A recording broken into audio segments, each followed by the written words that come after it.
أعوذ بالله من الشيطان الرجيم. پناہ مانگتا ہوں میں اللہ کی شیطان مردود سے. بسم الله الرحمن الرحيم. شروع اللہ کا نام لے کر جو بڑا مہربان نہایت رحم والا ہے. اعوذ باللہ من الشیطان بسم اللہ الرحمن الرحیم. نحمدہ ونصلی علی رسول الکریم. اما بعد. اللہ تبارک و تعالیٰ کا لاکھ لاکھ شکر ہے کہ جس نے اپنی مخلوق کو اپنے پیارے حبیب صدقے پیدا فرمایا.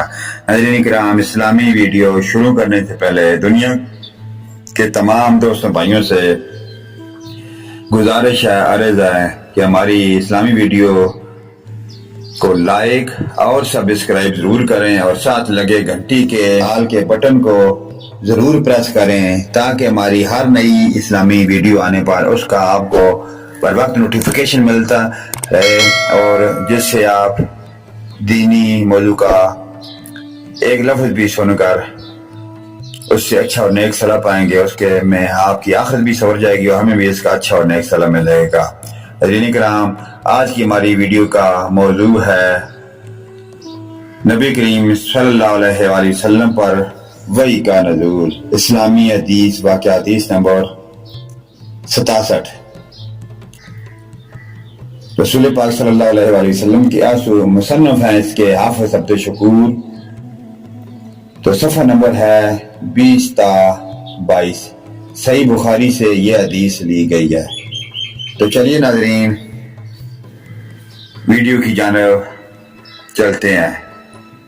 نبی کریم صلی اللہ علیہ وسلم کی ساری اولاد ماں سوائے حضرت ابراہیم رضی اللہ عنہ کے حضرت خدیجہ رضی اللہ عنہ ہی سے تھی. نکاح کے بعد نبی کریم صلی اللہ علیہ وآلہ وسلم اپنا اکثر وقت اللہ پاک کی عبادت میں گزارتے. جو نبوت کے ملنے کا وقت قریب آتا گیا، شوق و عبادت فکر قوم بڑھتا گیا. حضرت خدیجہ رضی اللہ عنہ آپ صلی اللہ علیہ وآلہ وسلم کو کئی یوم کا کھانا تیار کر دیتی. نبی کریم صلی اللہ علیہ وسلم اسے لے کر شہر سے باہر کوہ ہرا میں جا بیٹھتے. جب آپ صلی اللہ علیہ وآلہ وسلم کی عمر مبارک کے 40 برس پورے ہو چکے تو ایک دن حضرت جبرائیل علیہ السلام غار ہرا میں تشریف لائے، جیسا کہ بخاری مسلم میں ہے. حضرت عائشہ رضی اللہ عنہ سے مروی ہے کہ رسول پاک صلی اللہ علیہ وسلم غار ہرا میں تھے جب آپ صلی اللہ علیہ وآلہ وسلم کے پاس اللہ پاک کی طرف سے فرشتہ آیا اور اس نے آ کر آپ صلی اللہ علیہ وآلہ وسلم سے کہا اقرا، پڑھیے. آپ صلی اللہ علیہ وآلہ وسلم نے فرمایا ما انا بکاری، میں خواندہ نہیں ہوں. فرشتے نے دوسری مرتبہ آپ صلی اللہ علیہ وآلہ وسلم کو زور سے دبایا اور پھر وہی الفاظ دہرائے.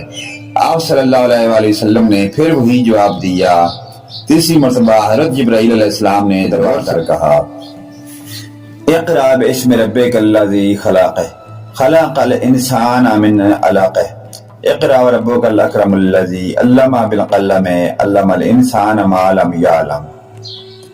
حضرت جبرائیل علیہ السلام اللہ پاک کا پیغام دے کر رخصت ہوئے تو نبی کریم صلی اللہ علیہ وآلہ وسلم گھبرائے ہوئے لرزتے کامتے گھر لوٹے اور سخت گھبراہٹ کی حالت میں حضرت رضی اللہ عنہ سے فرمایا خدیجہ مجھے کمبل اوڑھا دو، مجھے اپنی جان کا اندیشہ ہے کہیں میں مار نہ جاؤں. دنا اور غم گسار بھی پوچھتی ہیں میرے آقا آپ صلی اللہ علیہ وآلہ وسلم کو کیا ہو گیا ہے. نبی کریم صلی اللہ علیہ وآلہ وسلم نے سارا واقعہ بیان کر دیا تو حضرت خدیجہ رضی اللہ عنہ نے تسلی دیتے ہوئے عرض کیا کہ آقا آپ کو ڈر کس بات کا ہے؟ اللہ کی قسم اللہ آپ کو ہر تکلیف سے بچائے گا.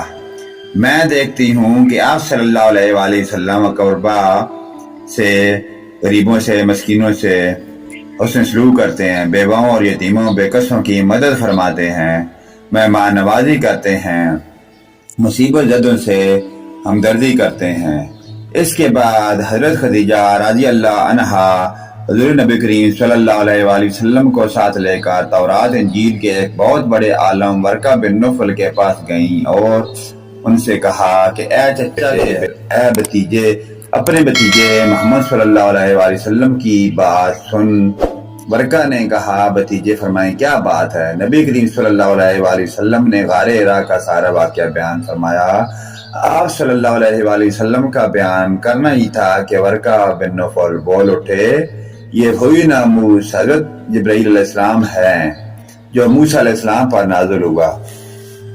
پھر بڑی حسرت سے کہنے لگے کاش میں اس وقت تک زندہ رہتا، کاش میں اس وقت جوان ہوتا جب آپ کی قوم آپ کو یہاں سے نکال دے گی۔ آپ صلی اللہ علیہ وآلہ وسلم نے تعجب سے پوچھا کیا میری قوم مجھ کو نکال دے گی؟ ورقہ بن نوفل نے کہا ہاں، اس دنیا میں جس نے بھی ایسی تعلیم پیش کی اس کے ساتھ ایسا ہی ہوا۔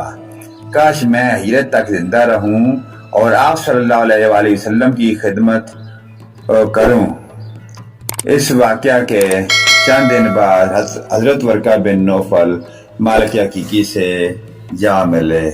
تو ناظرین کرام، اسلامی ویڈیو آپ نے سنی کہ آپ صلی اللہ علیہ وآلہ وسلم پر وحی کس طرح نازل ہوئی کہ حضرت جبرائیل علیہ السلام آئے اور آپ کو اللہ پاک کا پیغام اپنی امت کے لیے پہلی وحی میں پہنچایا۔ تو ناظرین کرام، ہمیں بھی چاہیے کہ آپ صلی اللہ علیہ وآلہ وسلم کے نقش قدم پر چلیں جس سے چل کر ہماری آخرت سنور جائے۔